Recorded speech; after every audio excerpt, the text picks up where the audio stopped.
making is Pakistan leadership is in the best position today, and Pezeshkian is the person who has to take and bring the two sides together. Now, having said that, let me make the second point. Please recall when the MOU was signed, what happened? There was once again within Iran, there was a difference of opinion.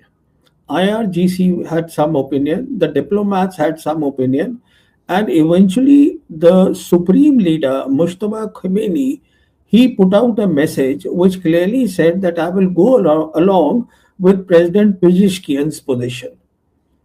Pezeshkian is the supreme leader of the supreme commander of the National Security Council. So he agreed to compromise on that because the IRGC had a different opinion about nuclear weapons. That look, we have won the war. So the point I'm making is the President Pezeshkian is close to the Pakistani dispensation. Why I say that is because on 17th of June, the MOU was signed, and on 23rd of June, President Pezeshkian he visited Pakistan. And this was his second visit to Pakistan. The earlier was in August 2025. So that, the report came out, what all the two sides discussed. I'm sure one of the key things that Pezeshkian would have discussed with the Pakistanis is the regional framework. So the point I'm making is Pakistan leadership is in the best position today, and Pezeshkian is the person who has to take and bring the two sides together. Because as far as the supreme leader is concerned, if there are difference of opinion, although I personally would go by what the IRGC is saying, because you don't compromise with a country like America. When you have got America up against the wall, and they have a big problem, time is not on their side. President Trump is looking like a loser. There is no way he can destroy the infrastructure of the GCC country. He loses petrodollars, and there is no way he'll get control of the Strait of Hormuz also. So, having said all that, what I'm saying is that Pakistanis, in my assessment, are in a position to talk to the president of Iran, and president of Iran would be the right person to get the various factions, whatever disagreement of opinion they have, to get them together and get the final clearance from the supreme leader. But for that, what is required is that at least President Trump need not be arrogant. I mean, the way he is putting out his social post that, look, I am destroying, okay, I'm not destroying, okay, I'll destroy now. What is going on? Yeah, I don't like his way of negotiating at all.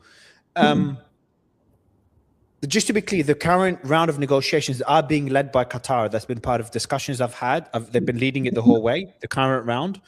They've played a pivotal role. I've seen reports that Saudi played a key role as well. So I just want to make sure that I mention that. That's number one. Number two is, you said that Iranians shouldn't compromise because they do have the upper hand. I think they do have the upper hand. But you also said something I believe. You said Trump would not destroy the Gulf and his time is not on his side. True. But a lot of my guests tell me something that's also true, that if you push hard enough, if the Iranian demand is extreme enough, then they might push Trump over the edge and do something that many of us consider suicidal. And that is, screw it, I'm going all the way. A year, 2-year war, I don't care. I'm going to do everything it takes to achieve this war, no matter what the costs are. That is a possibility, even though I think it's unlikely, etc. If the Iranian demand, let's say the Iranian demand is for $1 trillion of reparations, non-negotiable. I'm just making something up. Then we're guaranteed for a multi-year war because there's no way the US is going to pay $1 trillion. Obviously, we're not there. But if the Iranian demand on the Strait of Hormuz is so difficult for the Americans to accept, let's say it's permanent, unconditional, full control of the Strait of Hormuz with a fee, this is something the Americans will not accept, at least not now. And I think that would lead Trump, that will push Trump to cross the Rubicon and do something that me and you think is very stupid, but he has no choice, because I think we both agree that full unconditional, full complete control of the Strait of Hormuz by Iran is something Trump cannot accept at the moment. Would you agree on that point? No. It's not a question of he accepting or not accepting. Let me just answer the points you have made so far. That is not the point. all that he is required to do, in my assessment, is get to the mediators, whether it is the Qatari or whoever, to see how the two sides can talk straight away, have negotiations. See, the problem is that because the Americans don't have a policy, there is no diplomacy, there is no negotiations. They are only talking through the mediators, and this will not help. So, whether there is a room for compromise, what the Iranians are willing to do, it is for the Iranians to decide. But certainly, what they want is that they cannot do negotiations when he is threatening them round the clock. No, I The understand. other point is what you made about some of your guests saying that he could cross the Rubicon. Sure, he can cross the Rubicon, but see what happens immediately after that. The American empire sinks. Simple as that. A country with 40 trillion national debt, a country whose GDP is 32 trillion, less than their national debt. If the petrodollars is over, then the dollar does not remain the reserve currency of the world. In any case, the world is moving away from the dollar payment system. Already the BRICS is working on that. The BRICS pay is working on that. So what they are doing is SWIFT, although it is owned by the Europeans, it is dominated by the Americans. Americans can cut off anybody they like.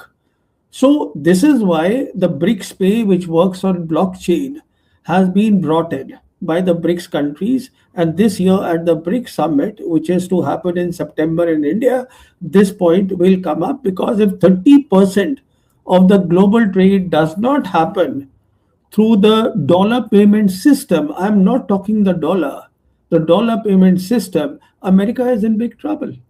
So if that is what he wants, he can forget about MAGA, he can forget about the European theater, he can forget about East Asia, he can forget about the European theater.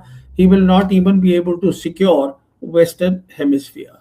Simple as that.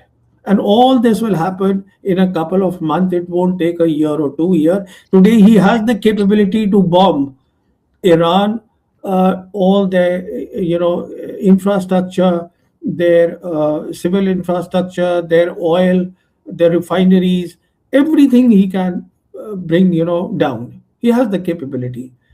Now, what they will do in return is they will also start hitting the GCC countries, and which is why, as you rightly pointed out, now the GCC countries are going there and telling him that, look, don't escalate. We don't want an escalation, because they can see what is coming ahead. So I don't know what is the thinking of your guests, but my assessment is that he will not do No, any of these